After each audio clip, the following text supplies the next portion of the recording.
Hello, I am Alice Oliver, and you are listening to Just Films and That. This is the podcast where we celebrate films we think are underrated or underseen. This week, it was Josh's turn to pick, and he went with, and I'm very excited about this, Miss Congeniality from the year 2000. So let's get to it. All right then, Josh. I'm very excited, as I've already said. I hope you are too. You picked Miss Congeniality from the year 2000. So spoiler warning, listeners, if you haven't seen it. So Josh, go on, tell us, what is the film about and why did you pick it? She's great. She's Miss United States. They sang that about me when I was born. In the States, was it? In the States, yeah, in the States. She's Miss Denbighshire. Oh, yes, I am. Thank you. You can't believe you remembered that. That's brilliant. Right, Miss Congeniality, Alice. Sandra Bullock's in it, isn't she? She's an FBI agent, and they're chasing a sort of terrorist, and they suspect he's going to try and commit an act of terrorism at the Miss United States pageant. So they decide, as part of the operation, to put in Sandra Bullock as an undercover Miss United States contestant to try and catch this guy. But the twist, Alice, is she's not really Miss United States material. Oh, gosh. That's not how she sees herself, Alice. She's all about the job. She ain't about bikinis and world peace, or that's how she sees it.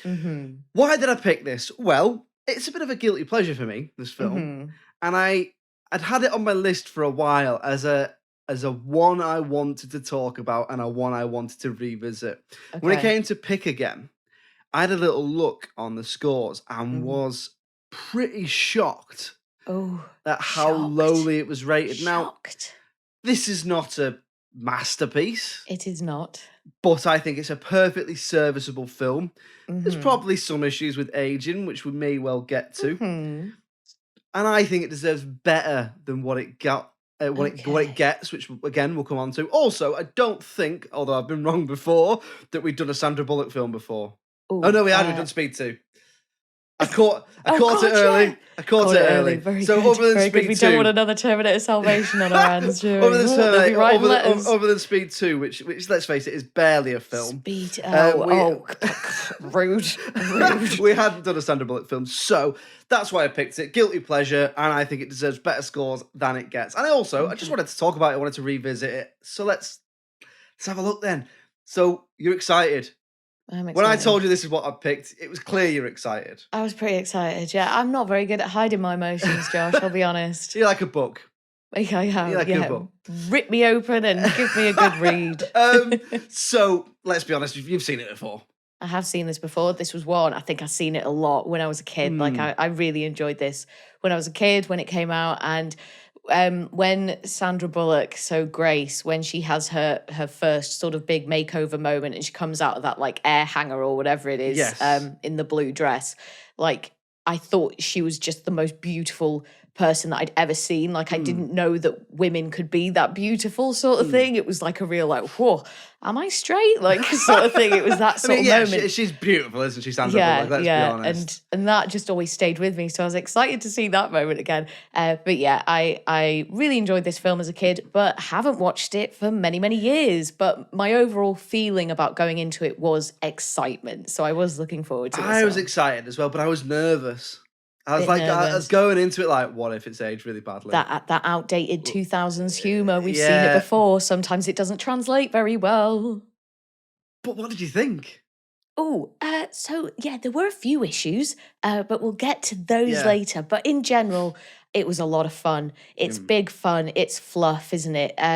So the main thing I think that I like about it is that it does show these two different sides of femininity, right? So you've got the beauty pageant contestants who care a great deal about their appearances and put a lot of effort into how they look and upholding, I suppose, what you would regard as traditionally feminine characteristics, using air quotes, like being nurturing or agreeable, etc. And then you've got Grace, who's more individual, like she is what she is. She isn't striving to be anything else. She expresses her emotions with physical activity. So like she's clearly distressed that she puts her colleagues in danger near the beginning of the film when they're doing this stakeout. And she goes home and she starts like punching the shit out of this punch bag. And it's not just in private where she does this. She has a conversation with Eric, who's one of her colleagues. And I think he's talking to her about getting her to go undercover in the beauty pageant to sort of do this job. And then he says something that she doesn't like. So she just like, they physically assaults him basically. And they absolutely bad. The shoe's on the other foot. It's not okay, is it? But in this, it's fine. So in general, when I came away from it this time, I just had that good time, you know? Like I was happy. It's a good time, isn't it? It is a good time, yeah. Is that how you felt? Is that how you felt watching it again? I was waiting for that, oh, that's not, oh. And I was watching it with my other half, and we were talking about it, and the thing we were talking about was like, all right, what is this film trying to say?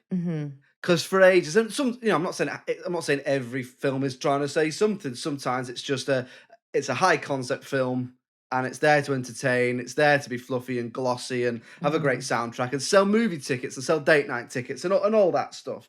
And it is that, but I do think it's trying to say something. But for ages, I was like, there's something here that it's trying to say. Yeah. And it's either executed really well, or you're going to look back and be like, oh, it's a bit. Because, for example, one of the things I think people would say has aged poorly is the way a lot of the male characters are about the female characters, but they're not shown to be good. Like they're shown to be like they're shown to be like misogynistic and pigs. And every time someone does something to a woman, they get owned.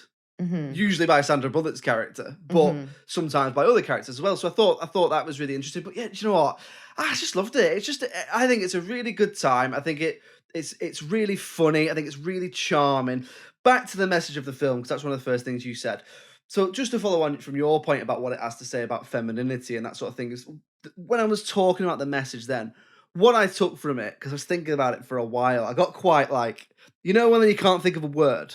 Okay, yeah. And you're like, what's it mean? Like, and it was like that. I was like, what's the thing I'm trying to say? What's this film trying to say? And eventually it clicked. And I think, this might just be me, but I think it's a film about not judging a book by its cover.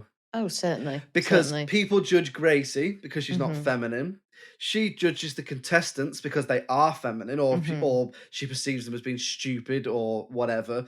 And I think that's what it's about. Like towards the end, it's about how she comes around on them and other people come around on her, and she finds a balance and all that sort of thing. I don't know, what do you say to that, or have I just tried to find a message in a gentle comedy? No, well, I don't know whether the message is intentional, but Grace especially does have a character arc. You know, her narrative and her character, it does develop, because she goes into it thinking, oh, these girls are airheads, they're bimbos. Like she uses quite derogatory language sort of towards them, but she starts getting to know them. And, you know, when she learns that they're in danger, that really affects her emotionally. And, you know, she feels compelled to stay there and protect them, even though, you know, her boss has basically said, the job's done. We found the guy, we can leave. You don't need to keep doing this. But she's like, no, I'm convinced that something bad is going to happen to these girls. So she stays put, and she seems to make some like real genuine like friendships with them. And then similar from them to her, you know, initially they sort of see her and they're like, oh, don't really know what to make of this. Like, who is this girl? We've not seen her sort of in the pageantry circuit before, shall we say. But then they come to like her as well. And that is quite a nice bit of growth there. And it's quite nice how, I suppose it's quite nice how the two different sides do come together in the end, because usually, you know, it's like boy meets girl, but boy's not sure about the girl, or the girl's not sure about the boy. And it's a little bit about that with Eric, but mostly it's about girls. I guess it's about sort of women, girls, whatever, it's kind of misunderstanding each other, but deep down kind of realizing, oh, we're not actually that different. Like perception, isn't it? It's like it's like about perception and that sort of thing, isn't it? And then you have it with other characters as well. Like at the beginning, like when we'll come on to his performance, but like Michael Caine's character, he sort of has nothing but contempt for Gracie. And then at the end, one of the last things he says to her is, if I'd ever had a daughter, I wish she'd been you. Yeah. And it's like that arc about perception and you know, not judging a book by its cover. And I really like that. I think I don't know, because I don't want to get on dodgy ground on what I would say about, you know, it's for a woman to decide sort of thing. But that sounds like I'm going to go into a much darker topic than I am. I'm not. I'm not. But if mate, this is a fun show. Yeah, but if I had a daughter, I'd be quite happy for her to watch this at a relatively young age because I think there's a nice message in there. I mean, what would you say to that? Or am I just looking for something? I mean, all I know is that I saw it when I come out. So when I come out, flipping heck, what's going on here? Sandra Bullock, what are you doing to me? When the film came out, so I would have been, 2000? So I would have been like 11 or whatever. 10, yeah. And I absolutely loved it and I got a lot out of it. And I really liked Sandra Bullock's character. And I like that, she is very physical and she is very athletic and she takes her job very seriously. But actually also, if she wants to bring it and wear a tight little dress and look fucking amazing, she can do that as well. So I quite like that. And I like that the pageant girls, they're not like, obviously you don't get too much of them because there's so many of them, we can't have a lot of depth into their characters, but they're not just, I don't know, they're not just these superficial sort of people that she seems to think they are, and that maybe some of the audience members would think they are, and probably that the FBI agents think they are, and all this. Like, they do have their own personalities, their own concerns, their own fears, their own wants, and all this. And you especially get that with, oh goodness, I can't remember her name, but Rhode Island. Yeah. And you find out some really dark shit about her, and you sort of try and infer, oh, this is why she is the way she is. It's almost like she feels the need to be so super nice to people because she's been through something so horrible, and it's like she doesn't want people to feel bad as well. But yeah, for the most part, like it just kind of felt pretty positive and stuff. Listen, I know funny, they're walking around in bikinis and, they're having to shave all, every which way and stuff. And, the pressures that maybe come with wanting to look good and stuff. But it's not just about that, I don't think. And I think maybe appearances can be deceiving, with the film as well as with the characters. So you mentioned Sandra Bullock's performance there, which is obviously, for me, one of the main highlights. What did you think of it watching this? I mean, she carries it, right? She does. She is a star, isn't she? She is. She's really likable. Like, she's not, it's not Oscar worthy, and it's not. No. It's not. Although she can do that, She can. She has got range, and it is all a bit fun, and it's quite. Oh, exactly, mate. Exactly. You want to keep talking about it? I'll keep talking about it. It's pretty cool, I'm telling you. But she overdoes like the snorty laugh a little bit, and she's a little bit, and the walk and the tripping and the foot. There's a bit, isn't there, at the beginning where she does we'll come on to it. They do over the she's not very ladylike thing at the beginning, like when she does the boxing. The boxing bit's fine, that's not an issue. But there's a bit where she falls over about 5 times in her apartment. It's a bit like, come on. Yeah, so just overdoing that a little bit, but I think she's just really pleasant to watch. I think I just really like her. I just like Sandra. Oh, Sandy, I think she's great. Bullock. No, she is, and she carries this film. She is. I do think she's really good. She's really likable. She does, like you say, it is fluffy and it is, disposable in many ways. But you do buy that arc. I do think you buy her character's journey.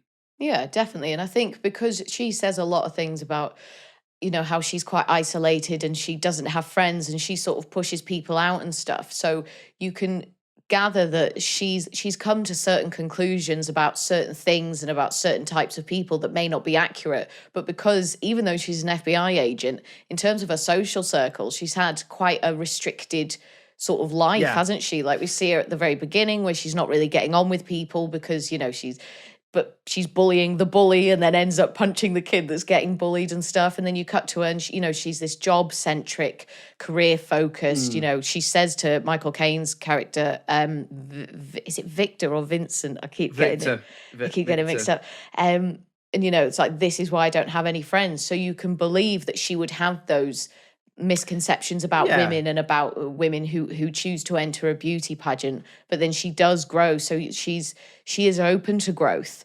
and you learn that quite early on, I think, as soon as she starts talking to the other contestants. Man.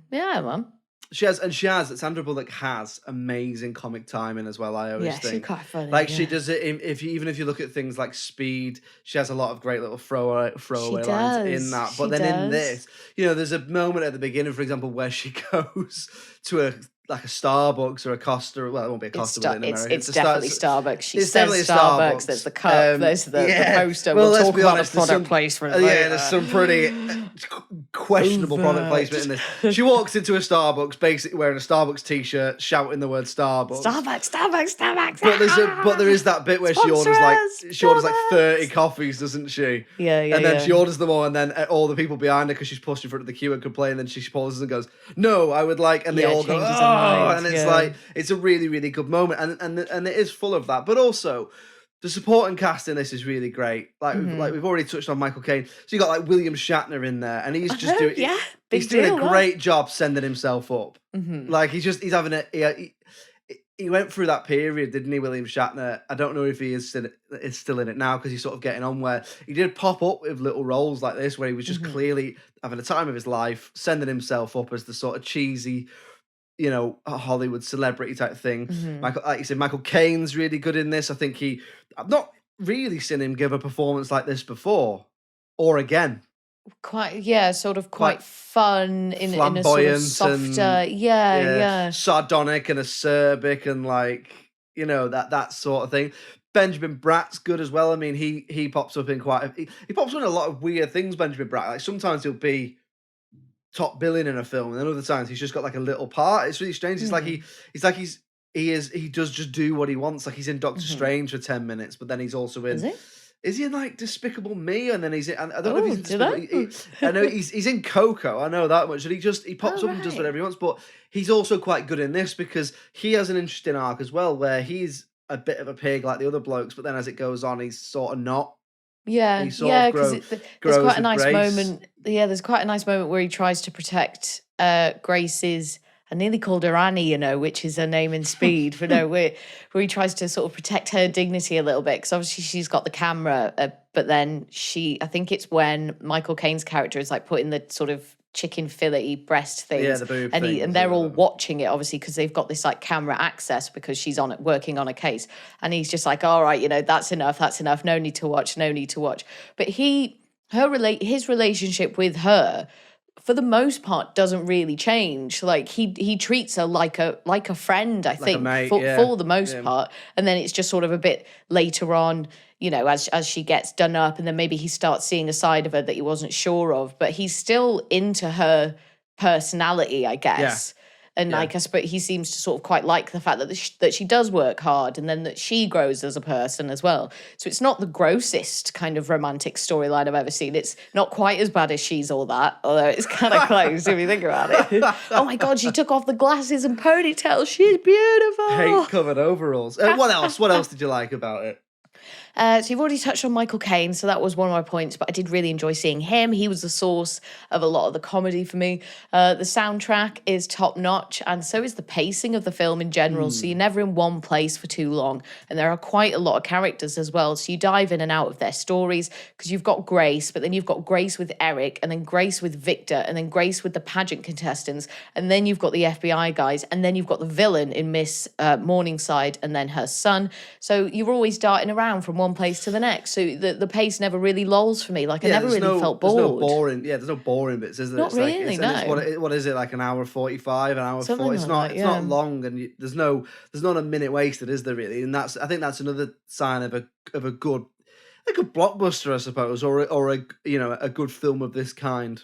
Yeah, definitely. That sort of that early 2000s kind of comedy, that is what you want to see. I think they've obviously had a lot of fun with the props and the costume. Like it looks brilliant in that sense, because obviously we're doing all this pageantry stuff, and you get to see all the different, I was going to say levels of the pageant, but no, what do I mean? Like the different rounds and stuff. So, dressed as Lady Liberty, and then they're all doing their talents, and then they're, got the bikinis, and then their ball gowns and all this, that, they all just look absolutely fabulous. And I think as well, Josh, we've got to address the fact that this could be considered a classic, right? If you think about, so that April 25th joke, right? Oh, how would you describe your favourite date? I'd have to say April 25th. That has become iconic. Like every April 25th, every year, people posting like crazy about that. You can't get away from it. It's like what Mean Girls did for October 3rd, right? So in that sense, and there's a few other moments as well, like a few quotes, and just that she's beauty and she's grace, like, that everyone sort of quotes that from that. It's based on a real answer, that the 25th of October thing. Is it really? The 25th of April thing. Like someone actually said that. Like, what's your perfect date? So, but yeah, no, you are right. Funny. Like it's definitely people of our age it's like up there as like the way that our parents talk about films from like the mid 80s when they were we've all seen it, right? Yeah. Anyone who's in their 30s now would have seen this. Similar to Bruce Almighty, I feel like there are things you can quote from it, sort of thing, and it's Liar Liar is fucking funny, man. And it has sort of passed down over the 22 years. That's 22 years now since it came out, and people are still saying April 25th. Funny, man. Yeah. What else for you? Was there anything else that you liked? Did you notice that I think this is the first time this has happened.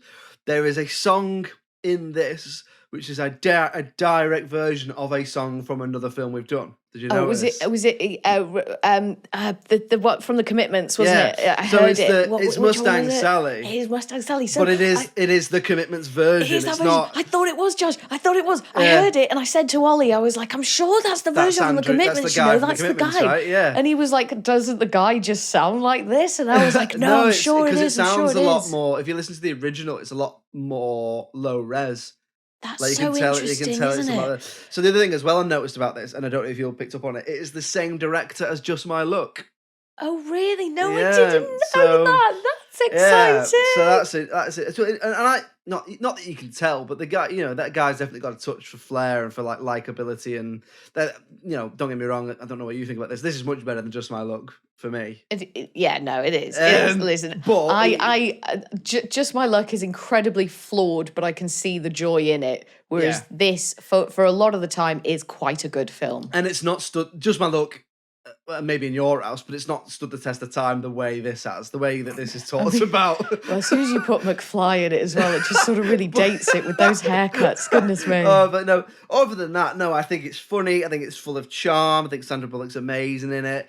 And I thought it might have aged worse than it had. Worse, yeah. Which will come on. I'm sure there might be some stuff we'll come on to, but it hasn't. Like, I think you could show this to someone now who was, I don't know, 18 or whatever, who wasn't born when it came out, and I think there's still lots to like in there. Do you know what I mean? Mm-hmm.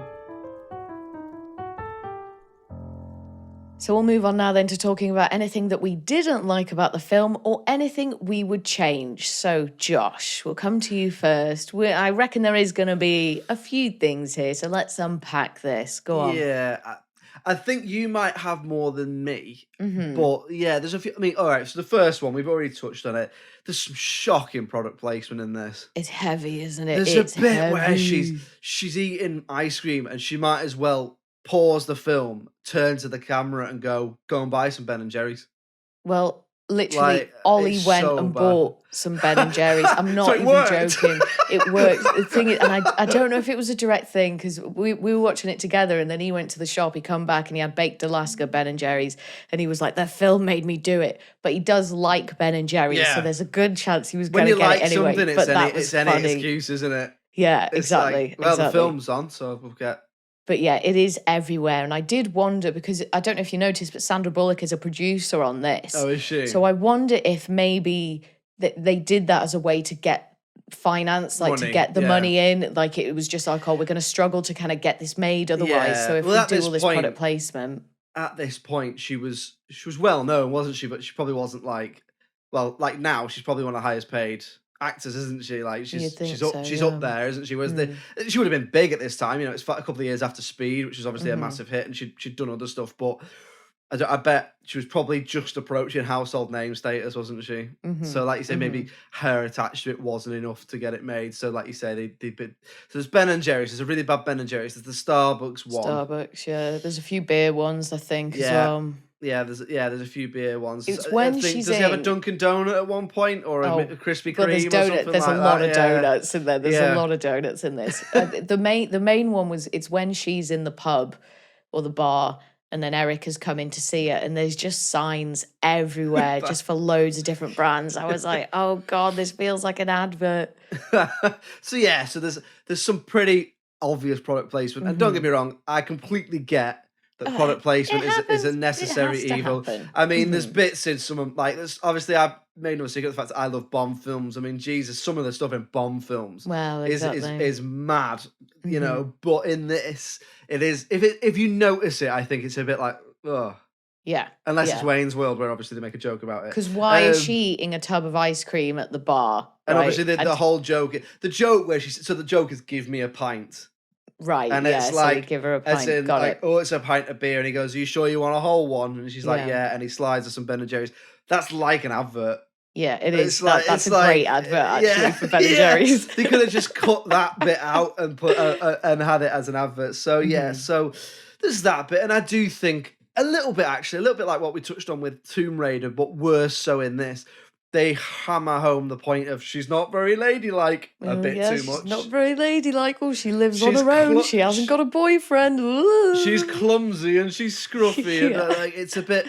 Why are they always clumsy, Josh? Why when they write women like this, they're always clumsy? Women are clumsy, Alice, do you know what I mean? Listen, I am a little bit, to be fair, but it's so overdone. Like, it's such a tired trope. It's like, oh, this crazy girl. I wonder if it's because, if it's got something to do, maybe I'm reading too much into this, but if it's got something to do with because she isn't thinking about how she's coming across to other people. And I suppose the idea is that a traditional feminine woman, and I'm always using quote marks here because, how you act has got nothing to do with your gender. You are who you are. There are no masculine traits. There are no feminine traits. They don't exist.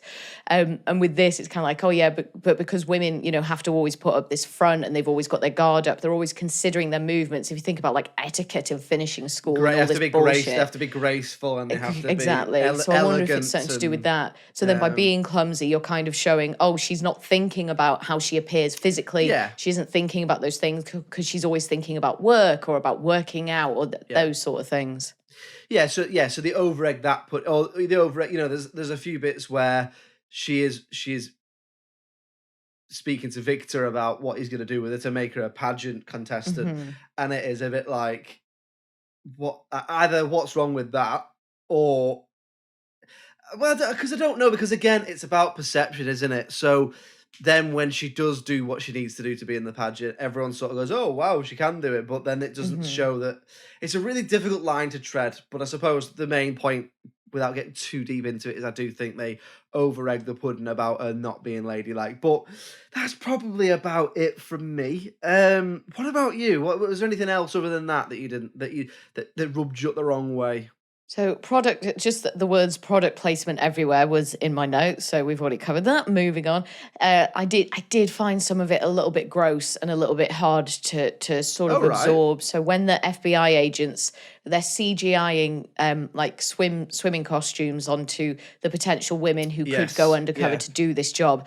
And, they're sort of laughing and turning their nose up at the women that they don't think are traditionally attractive and all this. And it just borders on being mean and a bit rude. And there was a little bit of this throughout with some of the jokes aimed at maybe not traditionally good-looking women were just kind of mean. And I was just like, I don't find that funny. I just find it mean. And I think because it is just so, like, they're not doing it in a clever way. There's no nuance to it. There's no sort of reading between the lines or whatever. It's just so overt. So it just kind of feels lazy in the script writing. So I wonder if you handled it a different way, maybe it could have been funny. But I just thought it was a bit mean at times. And it's very, the FBI agents are all very like lads culture, isn't it? But they don't really, they get told off every now and then, but they don't get like a comeuppance, they don't. I think that's the key, isn't it? Yeah. Is that if you're going to show that. So first of all, it doesn't paint them as right, like we've already touched on. But if you're going to show that, and if you're going to show that they're unwavering and unchanging in their, pig-headedness and misogyny, perhaps you need a payoff. Yeah, I think there needs to be something. And because it doesn't help as well that Grace is sort of joining in on it when it's everyone but her. But as soon as they put the swimming costume on her, she's like, oh no, take it down, turn it off. And it's like, well, hang on a sec. You were just looking at and laughing with the lads about all these other women having these CGI swimming costumes on. And now suddenly it's you. And it's like, oh no, this is embarrassing. It's like, well, but she does have that growth when we get to the end and she's had a satisfying character arc. So, I can kind of forgive that there. The other main thing as well is just that the script is really, really basic. Like everyone just says how they feel, what they're thinking, and every line of dialogue is just to get to the next bit. There is no nuance. There is no reading between the lines. There's none of that. Like you couldn't really infer this in any other way than how it's presented to you. Sort of so it's like just by the numbers, do you think? It is a little bit. And obviously there's some... Like, even just thinking back to Vacation, like there were some moments in that carried a bit more depth, and you could feel that there was a bit more sophistication, I suppose, to the script. Whereas the script, it just wasn't sophisticated at all. Yeah, it's like they've put it into a concept machine, isn't it? It's like concept over. They've gone, this is the concept. Yeah, and that's the main thing. You get from A to B, and she starts here, she needs to finish here. Exactly. And this is the message. The concept overtakes it completely, and it's concept over construct. It's just, we need this, apparently not very good looking, not very ladylike FBI agent to then become, the runner-up in Miss United States, the biggest beauty pageant there is, and then they're just focusing on that. So it's just about how do we get from A to B to C to D, instead of sort of taking the time to really sort of add some finesse to the script and stuff. And I think if you're going for a big mainstream audience, and I get the impression that this film was, and I just get the feeling that the budget wasn't very big as well. So it's like it would have been a real risk if they didn't go for, this kind of mass appeal sort of thing. So I get that as well. And I like a lot of shit that's mass appeal. Do you know what I mean? There's nothing wrong with it. And there's nothing wrong with, like we touched on it many times before, formulas are formulas for a reason. Yeah. But sometimes I think what your issue, forgive me if I'm speaking for you, is that the concept is there, the execution is okay, but there might be a little element of wasted potential.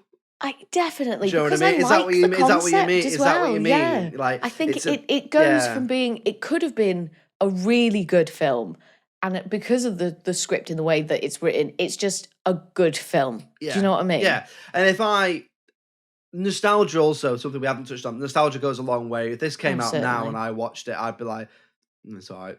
Yes. But because I watched it when I was 12, I was like, oh, it's funny, innit? Like, yeah. Do you know what I mean? Definitely. So nostalgia carries it a long way. So maybe, I don't know. So anything else you didn't like? No, that was it really. Like, it just sort of quite kind of, quite broad points, I suppose. Yeah. But it could have been so much worse. Like, we could have come on this like 40 Days and 40 Nights and been horrified. But you know what? For the year 2000, for dealing with women in beauty pageants, it did all right. And I think it stood the test of time a little bit. Not perfect, but could have been so much more disgusting. We'll move on now then to talking about the critical reception. Now, I haven't seen the critical reception. I've managed to avoid it, but you said at the beginning that you think this is underrated and that you were quite shocked at what you saw when you checked those scores. Yeah, I think so. I think so. How do you think it did? Well, I would have thought, before coming into this, I would have thought maybe low 7 because of that mass appeal factor. But because you've said now that it was quite shocking how low it is, I've got to come, like, I'll come quite a bit down, because sometimes I can still be too generous even when I see that a film is flawed. So I reckon it probably got a high 5, So I'm going to say that it got a 58 or a 5.8. I would give it more than that. I think I would give it a high 6 at the least. And I am going to factor in the nostalgia element, like you mentioned there, and that I know that I enjoy it a lot more because of that. Right, here we go though. Tell me what's going on. So at the time of recording on IMDb, it gets 6.3. 6.3, okay, cool. At the time of recording from the audience on Rotten Tomatoes, it gets 69%. Ooh, the sexy number. Oh, hello. And at the time of recording from the critics on Rotten Tomatoes, it gets 41%. Ooh. So it averages out to 57. Now, that was bang on. Yeah, you were more or less bang on. I'm the same as you. Like, factored in nostalgia, it's a solid 7 out of 10 film, this, for me. So I think all of those scores are too low. Maybe not the audience on Rotten Tomatoes, but the 63 on IMDb, I would have thought that the scores that have come from audience members will be higher. And I can see that the critics probably wouldn't like this. But I think 57, for me, even with some of the issues we touched on, I think is too harsh. What about you? So I reckon for critics criticising at the time in the year 2000, I reckon that's super harsh. Like, this is exactly the kind of shit that we all wanted at that time in history, right? Exactly. Right. But if it was critics these days taking a look at it, then maybe I could understand that a bit more. Yeah. But I am surprised at that. I think 41 is surprising, and I would definitely say it's underrated with that sort of score. It's underrated then? I think so. Miss Congeniality, underrated. Underrated. So there we go. Another one in the underrated bag. I'm quite relieved.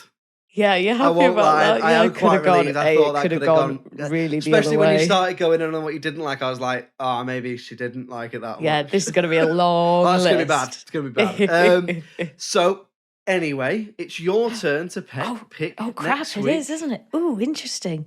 Is it Miss Congeniality 2 Armed and Fabulous? I haven't seen it, Josh. Is it any good? Is it bad? Yeah, I thought it might be. I think I watched it. I'd only seen it once, and I just remember it was bad. That's probably not what you've picked, I'd guess. No. So, you know what? I was thinking, Josh, do we think it might be time for another listener suggestion? It could be. Last one was Submarines, so that was a little while ago now. That was a little while ago, wasn't it? All right, let's do a listener suggestion. So I'm going to pick, and this was recommended to us by Simon, I'm going to pick his pick, which is Small Soldiers. Oh, Small Soldiers. Very good. And I shall say no more. As in the one about the toys. It's not like another film, like an indie film called Small Soldiers. I guess so, Josh. I've only heard of one of them. Simon, let us know. Give us some clarity. Yeah. Well, there you go. We will be back next week to talk about Small Soldiers.